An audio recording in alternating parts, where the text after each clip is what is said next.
Hello, my name is Kara Klinkerman, and I am recording the Vodcast for Chapter 2 over cognitive psychology. The chapter is over sensation and perception.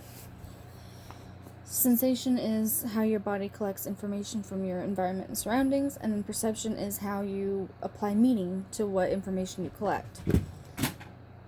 So, the example the book gives is the sensation is the lights in a movie theater are dimming down.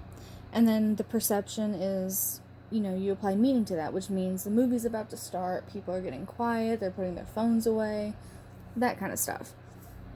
Which I like that example the book gives because I go to the movies a lot, so I understand exactly what that is. And then the chapter talks about the eyes, the structures of the eyes and how they work. Then it talks about a couple issues that you can have, such as nearsighted and farsighted. For example, I'm nearsighted, so close objects are really clear for me, and then faraway objects, when I don't have my glasses on, are just big blurry blobs. Whereas for my grandmother, she's the exact opposite. She's farsighted. So for her, the objects that are far away, when she doesn't have her glasses on, they're clear. But when she tries to look at, let's say, her phone or a piece of paper and she doesn't have her glasses on, holding it up close, she can't see it, so she has to hold it as far away as she can. So being able to kind of personally relate to that is helpful when reading through a chapter like this. Hopefully the rest of the book is the same way. Hopefully I can find things that I kind of personally understand. It talks briefly in the chapter about illusions, which I love illusions. A popular one that happened probably a few years ago now was the white and blue dress or something like that, and it was like different colors and people were freaking out about it, and that was very interesting. Then the chapter goes on to talk about the ears or the auditory system. And it talks, again, similar to the eyes, about what builds up the auditory system, what each part does, and how they work and all that. And then it talks about problems such as earwax buildup and hearing loss and deformities and issues with the ears and stuff like that, which, again, I have health issues, so I have experience with ear issues too. I have hearing loss. So it's pretty neat to, again, see that in a book and actually be able to understand it a little bit more just because I deal with it personally.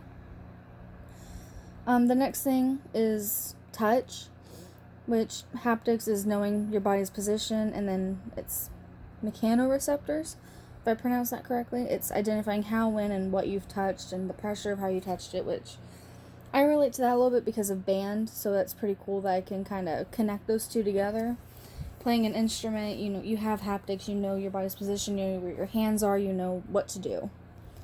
And the mechanoreceptors and how, when, and what you touched and why you did it that way. And it's pretty cool to kind of identify that with being in band and playing a musical instrument.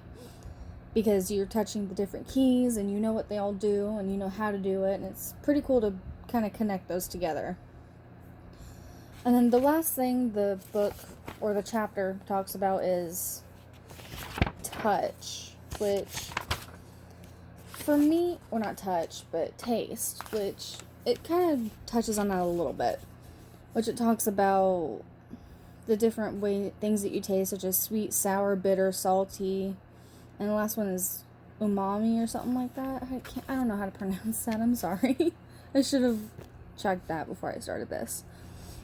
But you have about 3,000 to 12,000 taste buds, and everyone perceives the same taste or food differently, such as someone could taste something and it's like, oh, this is really sour, and then you have someone like my grandma who would taste it and be like, oh, this isn't sour at all.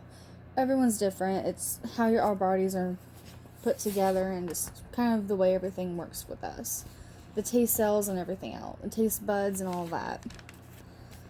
And I feel like that's pretty much it for this one. If I try to keep going, I'm gonna end up making this thing 10 minutes long like I've been doing.